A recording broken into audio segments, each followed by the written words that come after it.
మాతృదేవోభవ.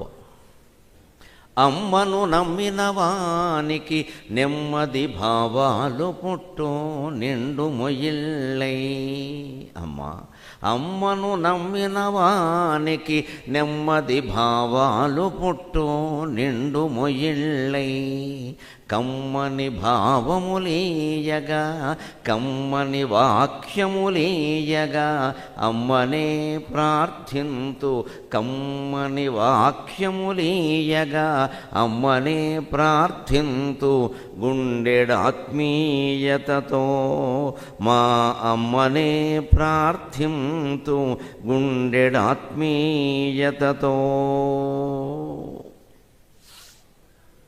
కార్యసాధకుడు హనుమంతుడు అనే ఈ ప్రవచనానికి ప్రధానమైన ఆధారం వాల్మీకి రామాయణంలోని సుందరకాండ.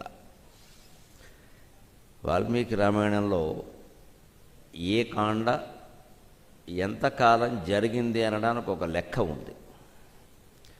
బాలకాండ 12 సంవత్సరాలు జరిగింది. 12 సంవత్సరాల కథ. బాలకాండ పూర్తయ్యేసరికి రామలక్ష్మణులకు 12 ఏళ్ళు దాటి 13వ ఏట ప్రవేశించారు. 13వ ఏటే వారికి వివాహం అయింది. అయోధ్యకాండ అక్కడి నుంచి 12 సంవత్సరాల 1 మాసం కథ. అక్కడికి 25 ఏళ్ళు సుమారుగా ఉన్నాయి. రాముడు వనవాసానికి బయలుదేరే సమయానికి 25 ఏళ్ళు. అప్పటికి సీతాదేవికి 18 ఏళ్ళు. ఇవన్నీ లెక్కలు చాలా స్పష్టంగా వాల్మీకి రామాయణంలోనే ఉన్నాయి. రాముడి కంటే సీత పెద్దదంటారు. ఎందుకంటే తప్పుడు మాట ఇంకోటి లేదు. 1 కాదు 2 కాదు 7 ఏళ్ళు చిన్నది.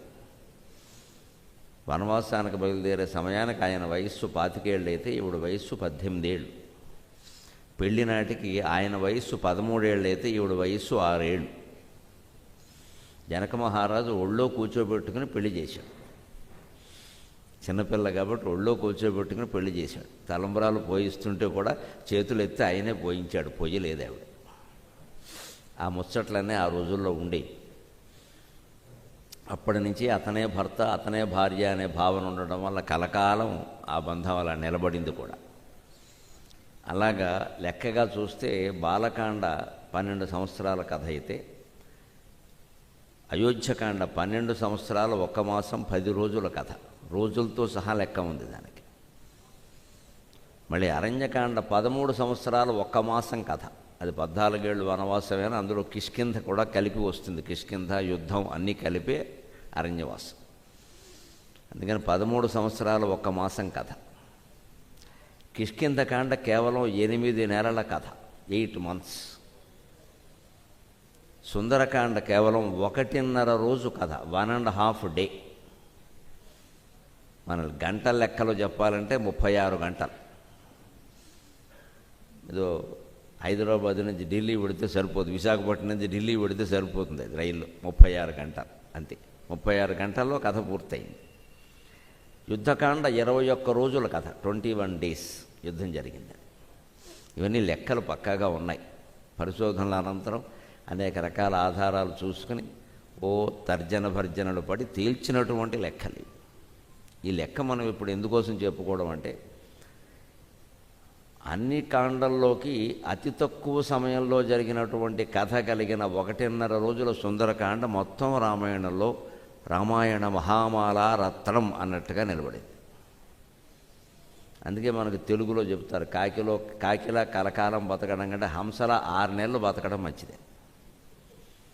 మనం అందరం ఆయుర్దాయాల గురించి బాగా తాపత్రయపడిపోతూ ఉంటాం. షష్ఠి పూర్తి వచ్చినా, సప్తతి వచ్చినా, ఇంకా 80 కూడా నిండినా ఇంకా ఆయుర్దాయం పెరగాలంటే ఏ యజ్ఞం చేయాలని ఆలోచిస్తాం. ఆయుర్దాయం ముగిసిపోయేలోగా ఏమి సాధించాలి అని ఆలోచించాలి. ఆయుర్దాయం పెంచుకుంటే ఉపయోగం ఏం లేదు. ఇక్కడ 30 ఏళ్ళు సర్వీస్ చేసి చేసి విసుగుపోయిన వాడికి ఇంకో 2 ఏళ్ళు సర్వీస్ పెంచితే వచ్చేది ఏం లేదు, విసుగు తప్ప. ఆ 2 ఏళ్ళు సర్వీసు ఆ జీతం కొడుకులకి ఏమైనా ఉపయోగపడుతుందేమో కానీ వీడికేం ఉపయోగపడదు. దానివల్ల వచ్చేది ఏమైనా విసుగు వస్తుంది. పైగా అధవసంత ఎప్పటికీ చేసి చేసి విసుగుపోయి పెంచకుండా ఉంటే ఇంటి దగ్గర కూర్చునే వాళ్ళు. తీరా పెంచాక దాన్ని తీసుకోకుండా ఉండలేము. ఏమి చేయాలో తెలియదు. అంచేది మనిషి కూడా ఆయుర్దాయం గురించి తాపత్రయపడకూడదు. ఆయుర్దాయం ముగిసేలోగా మనం చేరవలసిన లక్ష్యాన్ని చేరుకున్నప్పుడు ఆయుర్దాయం 100 ఏళ్ళు అయితే 10 ఏళ్ళు అయితే ఆ లక్ష్యాన్ని చేరుకున్నామా లేదా అనేదే ముఖ్యం. అదే సుందరకాండ. ఆయన బయలుదేరింది మొదలు 1.5 రోజులో ఆయన లక్ష్యాన్ని ఛేదించి తిరిగి వచ్చాడు. 1.5 రోజు అనేది ఈయన బయలుదేరిన క్షణం మొదలు తిరిగి వచ్చి రాముడికి కనిపించే వరకు లెక్క. లంకలో గడిపింది కాదు, లంకలో గడిపింది ఒక రాత్రి. ఒక రాత్రి, మర్నాడు పొద్దున్న, అంతే, ఇంకేం లేదు. సాయంత్రానికి వచ్చేసాడు. అంత వేగంగాను అంత సమర్థంగాను కార్యాన్ని నిర్వహించుకుని వచ్చాడు. అందుకే కార్యసాధకుడు హనుమంతుడు అని దీనికి కార్యకర్తలు శీర్షిక పెట్టారు. దీనికి ముందుగా మనం తెలుసుకోవలసింది ఏంటంటే, హనుమంతుని పుట్టుకలోనే ఒక రహస్యం ఉంది. ఆయన పుట్టుకకి సంబంధించి కొన్ని జీన్స్ ఉన్నాయి, కొన్ని జన్యువులు. ఆ జన్యువుల బలం ఆయనకి చాలా కలిసి వచ్చింది. ఆయన తల్లి అంజనాదేవి అందరికీ తెలుసున్నది. కానీ ఆవిడ పూర్వజన్మలో పుంజిక స్థల అని అప్సరస్సు. ఆవిడ మొదటి జన్మ అంజనాదేవి కంటే ముందు జన్మ పుంజిక స్థల. పుంజిక స్థల ఘృతాచి మేనక రంభా విప్రజిత్తి స్వయం ప్రభ అన్నట్టుగా అప్సరోగణంలో చాలా పేరు మోసినటువంటి స్త్రీ. ఆవిడ కూడా పాలసముద్రంలోంచి పుట్టిన 60,000 మంది అప్సరసల్లో ఒక ఆవిడ. క్షీరసాగర మథనం జరుగుతుంటే 60,000 మంది అప్సరసలు పుట్టారు. ఈ రంభా మేనక లాంటి వాళ్ళందరూ అక్కడే పుట్టారు సుమారుగా, ఏదో కొంతమంది తప్పితే. అందులో పుంజికస్థల కూడా ఒక ఆవిడ. ఆవిడే తర్వాత జన్మలో అంజనాదేవిగా పుట్టి కేసరి అనే వానరశ్రేష్ఠుణ్ణి పెళ్లి చేసుకుని ఆ దాంపత్య బంధం ఫలంగాను ఆ పైన వాయుదేవుని వరప్రసాదంగాను హనుమంతుడికి అందావిడ. ఎందుకు ఇంత జరిగింది అంటే, ఈ పుంజిక స్థలని రావణాసురుడు దుర్మార్గుడు బలాత్కారం చేశాడు అప్సరస్సుగా ఉండగా. ఆవిడేం చెయ్యలేకపోయింది, బలాత్కారానికి తలొగ్గాల్సి వచ్చింది. కానీ కక్ష మనస్సులో ఉండిపోయింది, కోపం. నేనేం చేయలేకపోతున్నా, ఈ దుర్మార్గుడికి వశమైపోవలసి వచ్చింది. వీళ్ళిలా ఎంతమందిని మింగేస్తాడు, ఎంతమంది శీలాలను నాశనం చేస్తాడు, ఎన్ని సంసారాలు కూల్చేస్తాడు. వీడికి చావు అనేది లేదా? అసలు బ్రహ్మదేవుడు లాంటి వాళ్ళు ఇలాంటి వాళ్ళకి ఎందుకు వరాలు ఇస్తారు? ఇచ్చింది వరమా, కండ కావరమా అని ఆవిడ మనస్సులో బాగా కోపం పెంచుకుని ఆవిడే అంజనాదేవిగా జన్మించింది. ఆ అంజనాదేవికి ఆంజనేయ స్వామి జన్మించాడు. అందుకే పుంజిక స్థలకి సంబంధించినటువంటి మాసంలోనే హనుమత్ జయంతి వస్తుంది. హనుమత్ జయంతి ఎప్పుడు జరుపుకోవాలంటే శాస్త్రం ప్రకారం, వాల్మీకి రామాయణం ప్రకారం, అంతేకాదు వ్యాస భాగవతంలో చెప్పిన ప్రకారం కూడా ఎప్పుడు జరుపుకోవాలంటే వైశాఖ బహుళ దశమి నాడు జరుపుకోవాలి. మనం దక్షిణ ప్రాంతంలో, దక్షిణాది భారతం అంతా అలాగే జరుపుకుంటాం. మనం వైశాఖ బహుళ దశమి మే నెలలో వస్తుంది. ఎందుకు జరుపుకోవాలి అంటే, వైశాఖ మాసానికి అధినాయకురాలు పుంజిక స్థల వాళ్ళ అమ్మ. ఏమిటి అధినాయకురాలు, అప్సరస అధినాయకురాలు ఏమిటి? ఇది గొప్ప రహస్యం. ఇది భాగవతంలో ఉంటుంది, వ్యాస భాగవతంలో ఉంటుంది, 12వ స్కంధంలో ఉంటుంది. అక్కడ శ్రీకృష్ణుడు ఉద్ధవుడికి రకరకాల విశేషాలు, యుగాంతర విశేషాలు, ధర్మాలు అన్నీ చెబుతాడు ఉద్ధవుడు అనే మిత్రుడికి. ఇంకా సుఖమహర్షి పరీక్షిత్తు సందర్భంగా కూడా కొంత చర్చ జరుగుతుంది. అప్పుడు ఉంటుంది ఈ మాట. ప్రతి మాసానికి మన హిందూ ధర్మశాస్త్రం ప్రకారం, పురాణాల ప్రకారం 7 పాలకులు ఉంటారు ప్రతి మాసానికి. చైత్రం, వైశాఖం, జ్యేష్టం, ఆషాఢం, శ్రావణం, భాద్రపదం ఇత్యాదులుగా ఉండే 12 మాసాలకి 12 ఏళ్ళు 84 మంది పాలకులు ఉంటారు. ఆ 7 ఎవరు అంటే అందులో ప్రతి మాసానికి ఒక ఋషి ఉంటాడు. ఇంకొక ఆయన మామూలు ఋషి కాకుండా దేవర్షి ఉంటాడు. దేవఋషి, ఋషి, రాజర్షి, మహర్షి, దేవర్షి అని ఇవన్నీ శ్రేణులు. అందరూ ఋషులు అనేకూడదు, తేడా ఉంటుంది. ఋషి అంటే 10th క్లాసే,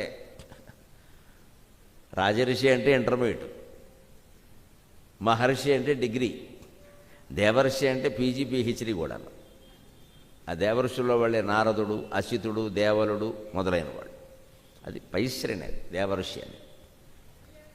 ఒక దేవర్షి భూమండలానికి వచ్చాడు అంటే ఏదో దివ్య సంకల్పం లేకుండా రాడు. బెంగళూరు విమానాశ్రయంలో హట్టీ కాఫీ తాగి వెళ్ళిపోదామని దేవరిషి రాడు. ఎంత బాగున్నా కానీ మనం తాగుతాం ఆయన తాగడం. కాలక్షేపానికి రారు వాళ్ళు, ఒక దివ్యమైన ప్రయోజనంతో వస్తారు. అలాగ ఒక ఋషి ఉంటాడు ప్రతి మాసానికి పాలకులుగా, ఒక దేవర్షి ఉంటాడు, ఒక యక్షుడు ఉంటాడు, ఒక రాక్షసుడు ఉంటాడు. అది పాలనా విధానం. రాక్షసుడు కూడా ఉంటాడు, యక్షుడు ఉంటాడు, ఒకడు రాక్షసుడు ఉంటాడు, ఒక అప్సరస ఉంటుంది, ద్వాదశాదిత్యుల్లో ఒకడు ఉంటాడు, నాగజాతికి చెందిన వీరుడు ఒకడు ఉంటాడు. ఈ 7 కలిసి ప్రతి మాసాన్ని పాలన చేస్తారు. ఇలా 12 ఏళ్ళు 84 మంది పాలన చేస్తారు ఏడాది అయ్యేలోగా. ఆ 84 మంది నుంచి 84 లక్షల జీవరాశులు పుట్టాయి. సరిగ్గా భూమండలం మీద ఉన్న జీవరాశుల సంఖ్య మన పురాణాల ప్రకారం 84 లక్షలు. లక్ష అంటే జీవరాశి, జీవుడు కాదు. మానవుడు ఒక రాశి, పాము ఒక రాశి, పక్షి ఒక రాశి, చేప ఒక రాశి. ఇలాంటి రాశులు 84 లక్షలు ఉన్నాయి. మళ్ళీ ఒక్కొక్క రాశికి కొన్ని 100 కోట్ల జనాభా ఉంటుంది. మానవుల జనాభా ఈ మధ్య లెక్కల ప్రకారం 800 కోట్లు. త్వరలో 2050వ సంవత్సరానికి 1000 కోట్లు నిండుతుందని చెబుతున్నారు. అందులో మన భారతదేశంలో ఎక్కువ పుణ్యం. మనమే చాలా శ్రమ పడుతున్నాం జనాభా పెంచడానికి. అందులో చాలా పుణ్యం మందే. ఇంక చైనా వాళ్ళని కూడా మించిపోయాం. ఇదివరకు చైనా వాళ్ళు కూడా మనతో పోటీ పడేవారు, ఇప్పుడు వాళ్ళని కూడా మించిపోయాం. అందుకని ఈ 80 ఒక్కొక్క జీవరాశికి కొన్ని 100 కోట్ల జనాభా ఉంటుంది. మానవులు చాలా తక్కువ. నిజం చెప్పాలంటే 800 కోట్లు అనుకుంటాం, కానీ చీమలతో పోల్చుకుంటే, పాములతో పోల్చుకుంటే మానవులు చాలా తక్కువ. అవి కొన్ని 1000 కోట్లు ఉంటాయి. అలా ఒక్కొక్క రాశికి ఒక్కొక్క అధిపతి ఉండాలి. కాబట్టి 1,00,000 జీవరాశులకు ఒక అధిపతి చొప్పున 84 లక్షల జీవరాశులకి 84 అధిపతులు ఉంటారు. దాన్ని మళ్ళీ సంవత్సరం లెక్క ప్రకారం 12 మాసాలకి 12 ఏళ్ళు 84 చేశారు. ఈ మాసానికి వైశాఖ మాసానికి ఉండే అధిపతులు ఎవరయ్యా అంటే భాగవతంలో చెబుతారు ఆ విషయాన్ని. అర్యమా పులహో అథ ఉజాక, అర్యమా పులహాథ ఉజాక, అర్యమా పులహాథ ఉజాక, నారద కచ్చనీరశ్చ అర్యమా పులహాథ ఉజాక, ప్రకేతి పుంజికస్థల నారద కచ్చనీరశ్చ నయంచేతే స్మ మాధవం అని భాగవతం 12వ స్కంధంలో 11వ అధ్యాయంలో 34వ శ్లోకంలో చెప్తారు. ఎవరు ఈ మాధవ మాసం వైశాఖ మాసానికి అధిపతులు చెప్తారు. మాధవ మాసం అంటే మనకు మళ్ళీ కొత్త, మనం వైశాఖం అంటాం. వైదికమైన లెక్కల ప్రకారం ఈ పేర్లు ఉండవు. వైదికమైన లెక్క ప్రకారం వైశాఖ మాసాన్ని మాధవ మాసం అంటారు. చైత్రం, వైశాఖం, జ్యేష్టం, ఆషాఢం ఇవి మన లెక్క కోసం పెట్టిన పేర్లు. వేదాల్లో ఎక్కడ ఈ పేర్లు ఉండవు. చైత్ర వైశాఖాలని మధుమాసం, మాధవ మాసం అంటారు. జ్యేష్ఠ ఆషాఢాలని శుచిమాసం, శుక్రమాసం అంటారు వేదంలో. శ్రావణ భాద్రపదాలని నభోమాసం, నభస్యమాసం అంటారు. ఆశ్వీజ కార్తీకాలని ఇషుమాసం, ఊర్జమాసం అంటారు. ఇషేత్వోర్జేత్వాయవస్థోపాయవస్థ దేవావ సవిత అనే మంత్రంలో ఉన్నది అదే. ఇషుమాసం, ఊర్జమాసం అంటారు. అలాగే మార్గశిర పుష్యమాసాలని సహమాసం, సహస్యమాసం అంటారు. చివర ఉండే మాఘ ఫాల్గుణ మాసాలని తపోమాసం, తపస్యమాసం అంటారు. ఆ లెక్క ప్రకారం చైత్రం మధుమాసం అయితే వైశాఖం మాధవ మాసం అవుతుంది. అందుకే భాగవతంలో ఈ శ్లోకంలో నయంచేతే స్మ మాధవం, మాధవ మాసం అనే పేరు కలిగిన వైశాఖ మాసానికి పాలకులు ఎవరు అంటే ఏతే స్మ, ఈ 7 అన్నారు. 7 ఎవరంటే అందులో అర్యమా, అర్యముడు, శక్రుడు, పూష, సవిత ఇవన్నీ వీళ్ళందరూ ద్వాదశాదిత్యుల్లో ఉండేవాళ్ళు. విష్ణువు అందులో అందరికంటే చిన్నవాడు విష్ణువు, కానీ విష్ణువుకే గౌరవం ఎక్కువ. జఘన్యజో విష్ణువు అంటారు. చివర పుట్టాడు విష్ణువు. ఇంద్రుడే పెద్దవాడు విష్ణువు కంటే. అందుకే విష్ణువుని ఉపేంద్ర అంటారు. విష్ణు సహస్రనామాల్లో ఉంటుంది. ఉపేంద్రో వామన ప్రాంశురవు అని ఉంటుంది. ఉపేంద్ర వామనక, ఉపేంద్ర అంటారు. అంటే ఇంద్రుడి తర్వాత వాడు కాబట్టి ఉపేంద్రుడు అన్నారు. ఇంద్రుడే పెద్ద. ద్వాదశాది సూర్యుడు అందరూ పెద్దే, విష్ణువే చిన్నవాడు. కానీ తేషాం జగన్యజ శ్రేష్ఠక గుణమురీత్యా శక్తిరీత్యా కనిష్ఠుడైన విష్ణువే 12 మంది ఆదిత్యుల్లోనూ గొప్పవాడు. అందుకని ఆయన్ని మనం ఆరాధిస్తాం. అలాగా అర్యముడు అంటే ద్వాదశాదిత్యుల్లో ఒకడు. అర్యమ, పులహ, పులహుడు అనేవాడు ఋషుల్లో ఒక ఆయన. మరీచి, పులహుడు, పులశ్చుడు, క్రతువు, వీరిని సప్తమహర్షుల్లో ఒకరిగా పేర్కొంటా. ఆ పులహుడు. అథ ఓజాక, ఓజస్సుడు అని ఒక ఆయన, ఆయన యక్షుడు. ఋషులు ఈ ద్వాదశాదిత్యుల్లో ఒకడు ఉండాలి, ఎందుకంటే కాంతి ఉండాలిగా, సూర్యకాంతి ఉండాలిగా. ఒక ఋషి ఉండాలి, ఎందుకంటే తపోమయమైన వాతావరణం ఏర్పడాలి. ఒక యక్షుడు ఎందుకంటే మాయలు చేయడానికి. లోకంలో మాయలు ఎందుకే జరుగుతుంటాయి? యక్షమాయ. యక్షులకు అధిపతి కుబేరుడు. యక్షుడు కామరూపాలు ధరిస్తారు యక్షులు. యక్షిణీ విద్య అంటారు. ఆ విద్య నేర్చుకుంటే ఏదైనా సరే తొందరగా వస్తుంది, 10 రోజుల్లో వస్తుంది. కానీ విశేషం ఏంటంటే 10 రోజుల్లో వస్తుంది, 10 నిమిషాల్లో పోతుంది కూడా. యక్షమాయలన్నీ అలాగే ఉంటాయి. కష్టపడి సంపాదించిందే నిలబడుతుంది తప్ప ఏదో పిచ్చి పిచ్చి పూజలన్నీ చేసేసి, ఏదో ఉపాసనలు చేసేసి, తీవ్రమైన నిరాహార దీక్షలన్నీ చేసేసి, ఎవడి మీదో కష్టతో చేసినట్టు చేస్తే వస్తాయి, కొన్ని వస్తాయి, కానీ ప్రమాదకరంగా ఉంటాయి, పోతాయి, మనిషి బుద్ధిని పక్కదారి పట్టించేస్తాయి. ఇదే యక్షిణీ విద్యలు. వీటినే క్షుద్రారాధనలు అంటారు. ఖచ్చితంగా క్షుద్రదేవత ఆరాధనలు అంటే ఇవి. మనకి కరెంటు వాడుకున్నాం అనుకోండి, ప్రభుత్వం వరకు దరఖాస్తు పెట్టుకుని తీసుకుని దాన్ని కట్టాల్సిన రుసుము ఏదో కట్టి దాన్ని తీసుకుని వైరింగ్ చేసుకుని, కనపడకుండా జాగ్రత్తగా వైరింగ్ చేసుకుని అంతా పెట్టుకుని మీటర్లు పెట్టుకుంటే స్విచ్ చేస్తే కరెంటు ఉంటే వెలుగుతుంది, లేకపోతే లేదు. కర్ణాటకలో అయితే కాస్త ఎక్కువ డబ్బులు కట్టాలి ఈ మధ్యన, ఆంధ్రాలో కొంచెం తక్కువ అంటున్నారు, నాకు అంత తెలియదు. బాగా విద్యుత్ రేట్లు పెంచారట కదా, నమశివాయ. అందుకని ఏదైనా పెంచినా తగ్గించినా అది కరెంటు ఉంటే వస్తుంది, లేకపోతే లేదు. ఈ ఏర్పాటు ఏమీ చేయకుండా కొందరు చేస్తారు, గమనించండి. వినాయక చవితికి పందిరేస్తారు రోడ్డు పక్కన. ఇక్కడ కాదు, మన దగ్గర ఆంధ్రాలో బాగా ఉంటాయి. దసరాకి పందిళ్ళు వేస్తారు, రోడ్డు పక్కనే అమ్మవారిని పెట్టేస్తారు, రోడ్డు పక్కనే వినాయకుడిని పెట్టేస్తారు. కానీ అమ్మవారు ఇంకా కొంచెం నయం, వినాయకుడు మరీ లోకువా, ఎక్కడ పడితే అక్కడ పెట్టేస్తారు. కరెంటు కావాలి కదా, పక్కనే పోల్ ఉంటుంది, దాని నుంచి వైర్ వచ్చి లాగేస్తాడు. ఇలాగా మాట్లాడకుండా ఎమ్మెల్యేని పిలిచి ఓపెనింగ్ చేయిస్తాడు. ఇదే ఈ దొంగ కరెంటు ఓపెనింగ్ అనమాట. ఆయన పెట్టుకుంటా, ఆయన చూసుకుంటానంటాడు, ఏం చూస్తాడో తెలియదు, అంతే.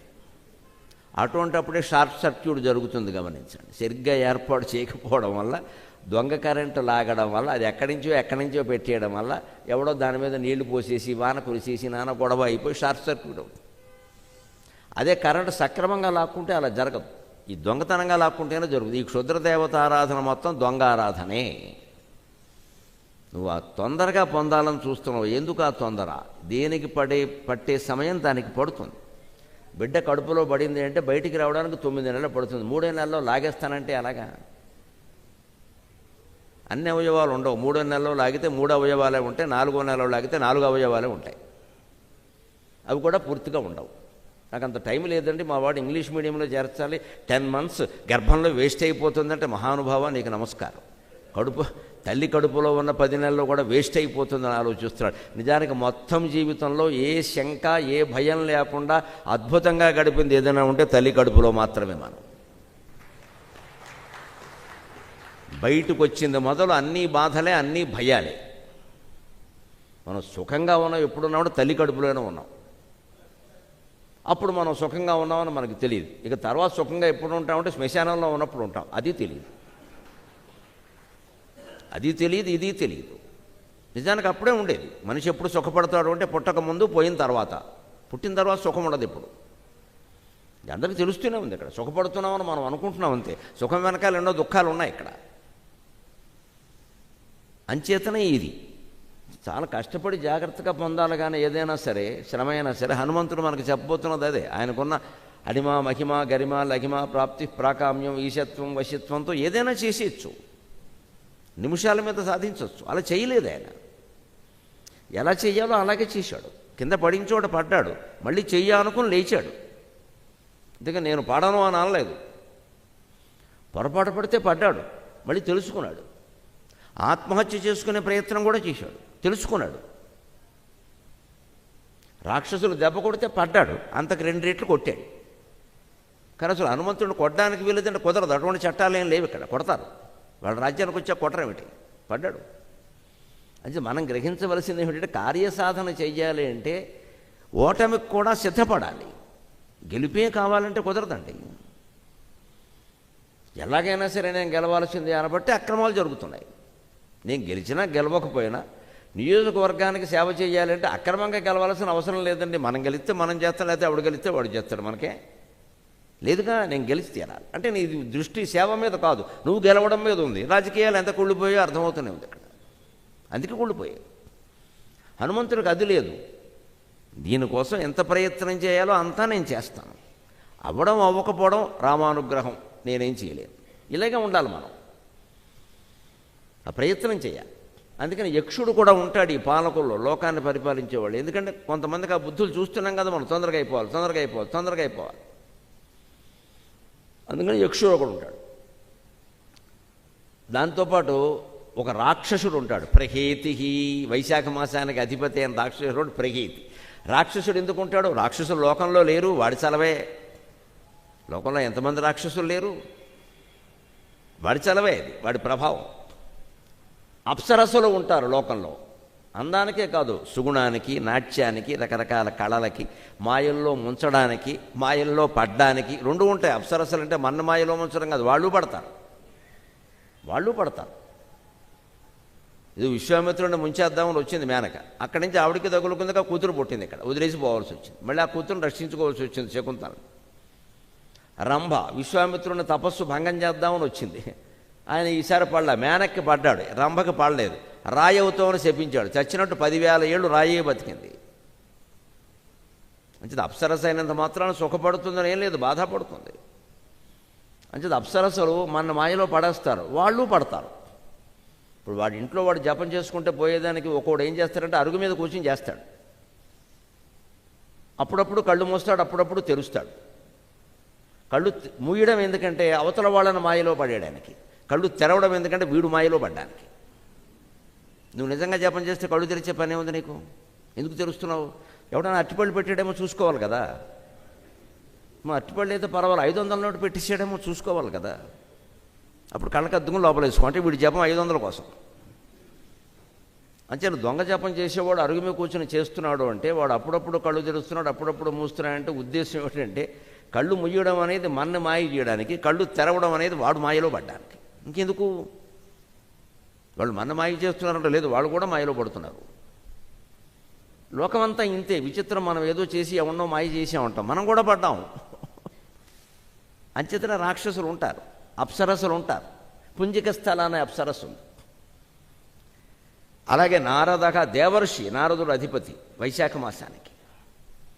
లోకంలో కూడా దేవర్షులు లాంటి మనుషులు ఉన్నారు, మహాజ్ఞానులు, యోగులు, తత్వవేత్తలు, పీఠాధిపతులు, మహానుభావులు ఉన్నారు. చూస్తేనే పుణ్యం అనదగిన వాళ్ళు ఉన్నారు. గొప్ప జ్ఞానం, అసలు ఇంత జ్ఞానం ఎలా వచ్చిందో మనకు అర్థం కాదు. వాళ్ళు దేవర్షులు, ఏ కోరిక ఉండదు. మనం పిలిస్తే వస్తారు, లేతే లేదంతే. ఏమంటే పిలవలేదని అడగరు, పిలిస్తే వస్తారు, లేతే లేదంతే.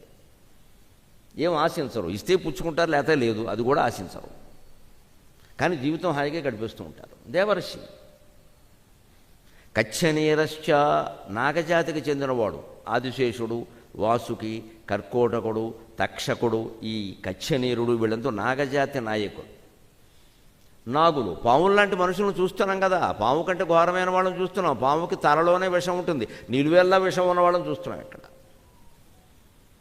తల నుండు విషము ఫణికిని విలయంగా తోక నుండు వృశ్చికమునకు తలతోక ఎనక నుండును నీ కలునకు నిలువెల్ల విషము గదరా సుమతే అన్నాడు భద్రభూపాలుడు బద్దెన్న సుమతి శతకంలో. తేలుకి తోకలో విషం ఉంటుంది, పాముకి తలలో విషం ఉంటుంది. దుర్మార్గుడు ఉంటాడు లోకంలో, వాడికి తల తోక లేదు, మొత్తం అంతా విషమే అన్నాడు. మనుషులు చూస్తూనే ఉన్నాం మనం. ఎందుకుంటారంటే పాలకుల్లో నాగజాతి వాడు కూడా ఉన్నాడు. జీన్స్ ఎక్కడికి పోతాయి? నారద కచ్చనీరశ్చ. ఈ రకంగా ఈ 7గురు, ఒక ఋషి, ఒక దేవఋషి, ఒక యక్షుడు, ఒక రాక్షసుడు, ఒక ద్వాదశాదిత్యుల్లో ఒకడు, అలాగే ఒక అప్సరస, ఒక నాగజాతి వాడు, ఈ 7గురు కలిసి పరిపాలిస్తారు. ఆ రకంగా వైశాఖ మాసానికి ఉండే పరిపాలకుల్లో అప్సరసల్లో భాగంగా పుంజికస్థల కూడా ఉంది. కాబట్టి ఆవిడ అంశతో జన్మించినటువంటి అంజనాదేవికి ఆంజనేయ స్వామి పుట్టినటువంటి దాన్ని మనం వైశాఖ బహుళ దశమి నాడు జరుపుకుంటూ ఉన్నాం. ఇది హనుమ జయంతి రహస్యం. ఇది ఎందుకోసం ప్రత్యేకంగా చెప్పడం అంటే, నాగులు ఉన్నారు, దేవతలు ఉన్నారు, ఋషులు ఉన్నారు, యక్షులు ఉన్నారు. రాక్షసులు ఉన్నారు, అప్సరస్సులు ఉన్నారు. లోకంలో అన్నీ ఉన్నాయి. కాబట్టి మనం ఎలా ఉండాలో మనం నిర్ణయించుకోవాలి. లోకంలో వీళ్ళు ఎందుకున్నారు అని అడిగే అధికారం నీకు లేదు. వేడి లేదా, చలి లేదా, ఇవన్నీ ఎందుకున్నాయి? అలాగే మనుషుల్లో కూడా తేడా ఉన్నవాళ్ళు ఉంటారు. మనం ఎలా ఉండాలో నిర్ణయించుకోవాలి. కానీ లోకం ఎలా ఉంది ఏమిటని ఏడుస్తూ కూర్చోకూడదు. ఇక్కడ లోకం అలాగే ఉంటుంది, కానీ నిన్ను అలా ఉండమని చెప్పలేదు కదా. కలియుగం ఇలా ఉంటుంది, ఇంత అక్రమంగా ఉంటుంది, మనుషులు దుర్మార్గంగా ఉంటారని చెప్పారు. నిన్ను ఉండమని చెప్పలేదు. నువ్వు తప్పించుకోవచ్చు, నువ్వు ఉండొచ్చు, నువ్వు మంచివాడిగానే ఉండొచ్చు. ఆ చెడ్డ వాతావరణం నుంచి మనల్ని మనం వేరు చేసుకుంటే ఉండొచ్చు. అందుకే హనుమంతుడు తల్లి ఆ వానరుల వాతావరణం నుంచి దూరం చేసి హనుమంతుణ్ణి మహర్షుల మధ్యలో పెంచింది. వానరుల మధ్యలో ఉంటే వాలి, సుగ్రీవుడు, అంగదుడు లాగే ఉండేవారు. వాలి పూర్తిగా దుర్మార్గుడు, సుగ్రీవుడు సగం, మరి సన్మార్గుడు అనాలనేం, దుర్మార్గుడు అనలేం, సగం. వాడికి రకరకాల చేపల్యాలు ఉన్నాయి. ఇక అంగదుడు అంటావా, తండ్రి చనిపోబట్టి గత్యంతరం లేక సుగ్రీవుడి దగ్గర ఉన్నాడు తప్పితే ఎప్పటికప్పుడు సుగ్రీవుడిని వేసేద్దామని చూసేవాడు. అంత కోపం ఉంటుంది వాడికి. ఇవన్నీ ఇందులో ఈ మొత్తం కోతుల్లో హనుమంతుడు తప్పితే చాలా స్వచ్ఛమైన ప్రవర్తన కలిగిన వాడు ఎవడో కనపడ్డాడు. ఈయన ఎందుకు ఇలా ఉన్నాడు అంటే వాళ్ళ అమ్మ అంజనాదేవి ఆయన్ని మహర్షుల మధ్యలో పెంచింది.